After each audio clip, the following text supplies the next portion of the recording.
Hello guys, हर हर महादेव। हिमाचल प्रदेश के पहाड़ों में बसी एक ऐसी यात्रा जहां पहुंचना बहुत मुश्किल है।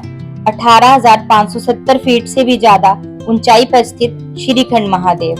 कहा जाता है कि यहाँ स्वयं महादेव का वास है और आज हम चलेंगे इस पूरी पवित्र और रोमांचक यात्रा पर, शुरू से लेकर महादेव के दर्शन तक।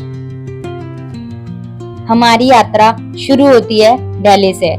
रात भर का सफर, पहाड़ों के टेढ़े मेढ़े रास्ते और धीरे धीरे बदलता मौसम, और फाइनली हम पहुंचते हैं हिमाचल प्रदेश के कुल्लू डिस्ट्रिक्ट के छोटे से गांव जाऊं विलेज में। यहीं से ऑफिशियल यात्रा शुरू होती है श्रीखंड महादेव के लिए। जाऊं विलेज एक छोटा सा पहाड़ी गांव है, लेकिन यात्रा के समय यहाँ का एटमॉस्फेयर बिल्कुल अलग होता है। हर तरफ टेंट्स, लंगर, भक्तों की भीड़ और हर दूसरे सेकंड सुनाई देता है हर हर महादेव। यहीं पर रजिस्ट्रेशन होती है और मेडिकल चेकअप भी होता है, क्योंकि आगे का ट्रैक फिजिकल और मेंटली दोनों तरह से बहुत चैलेंजिंग होता है। यात्रा का पहला फेज होता है जाऊं से सिंगाड़ विलेज तक। स्टार्टिंग का रूट काफी ब्यूटीफुल होता है। ग्रीन फॉरेस्ट, वुडन ब्रिजेस, पहाड़ी घर और छोटे वाटरफॉल्स पूरे रूट को मैजिकल बना देता है। रास्ते में लोकल विलेजर चाय और स्नैक्स के स्टॉल लगाते हैं। यहाँ रुककर लोग थोड़ा रेस्ट करते हैं और आगे की जर्नी के लिए एनर्जी कलेक्ट करते हैं। सिंगाड़ विलेज पहुँचते पहुँचते बॉडी का बहुत थकान महसूस होने लगती है। सिंगाड़ के बाद ट्रैक और टफ होना शुरू हो जाता है। डेंस फॉरेस्ट के बीच नैरो पाथ्स, नीचे गहरी खाई और साइड से बहते वाटरफॉल्स। इसी रूट पर आता है बराटी नाला। यहाँ पहुंचकर कोल्ड माउंटेन वाटर और तेज हवा एक अलग ही फील देती है। लेकिन जैसे जैसे एल्टीट्यूड बढ़ता है, वैसे वैसे ऑक्सीजन लेवल कम होने लगता है। बॉडी हैवी फील होने लगती है, सांस तेज चलती है, और तब समझ आता है कि श्रीखंड महादेव ट्रैक को इतना डिफिकल्ट क्यों कहा जाता है। अब आता है पूरी यात्रा का सबसे डेंजरस और टफेस्ट सेक्शन, थाचरू। इस जगह की चढ़ाई ऑलमोस्ट सीधी मानी जाती है। कई जगह सिर्फ पत्थरों और स्लिपरी मड पर चढ़ना पड़ता है। हर 10 मिनट बाद रुकना पड़ता है। हार्ट बीट फास्ट हो जाती है और बॉडी पूरी तरह से टायर्ड फील करती है। कई लोग यहाँ गिव अप भी कर देते हैं, लेकिन जो चीज सबको आगे बढ़ाती है वो है महादेव पर विश्वास। रास्ते भर लोग एक दूसरे को मोटिवेट करते हैं। थाचरू के बाद हम पहुंचते हैं काली घाटी।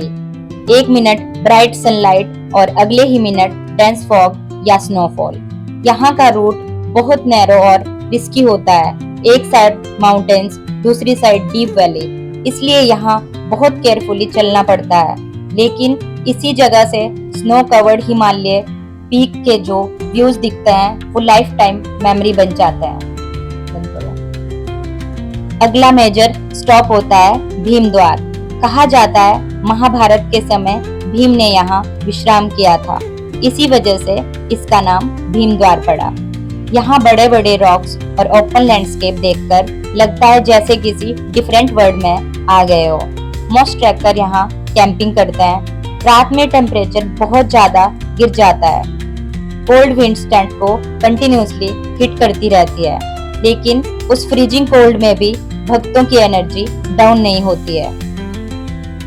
अगली सुबह जर्नी कंटिन्यू होती है पार्वती बाग की तरफ। यह जगह अपने रेयर हिमालयन फ्लावर्स के लिए फेमस है।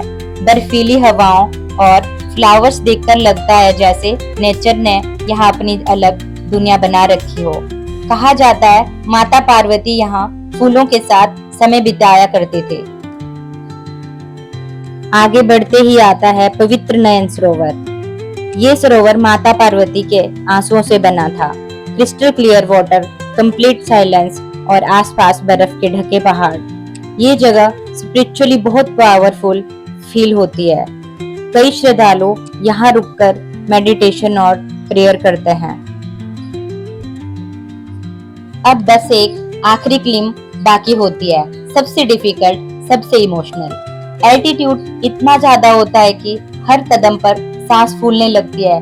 कई जगह ग्लेशियर क्रॉस करने पड़ते हैं। कोल्ड विंड्स डायरेक्टली फेस पर हिट करती है। लेकिन फिर अचानक बादलों के बीच एक ह्यूज शिवलिंग नजर आता है और उस मोमेंट को देखकर सारी थकान खत्म हो जाती है। फाइनली हम पहुंच चुके हैं श्रीखंड महादेव। 75 फीट ऊंचा प्राकृतिक शिवलिंग बर्फ और बादलों के बीच खड़ा हुआ। यहाँ पहुंचकर सिर्फ एक ही फीलिंग आती है, शांति। ना कोई ईगो, ना कोई स्ट्रेस, बस महादेव की एनर्जी। श्रीखंड महादेव की यात्रा सिर्फ एक ट्रैक नहीं है, ये एक स्पिरिचुअल ट्रांसफॉर्मेशन है। ये सफर सिखाता है कि अगर फेथ स्ट्रांग हो तो इंसान किसी भी मुश्किल को पार कर सकता है। हर हर महादेव। अगर आप भी कभी यहाँ जाना चाहते हो तो कमेंट में जरूर लिखना। हर हर महादेव।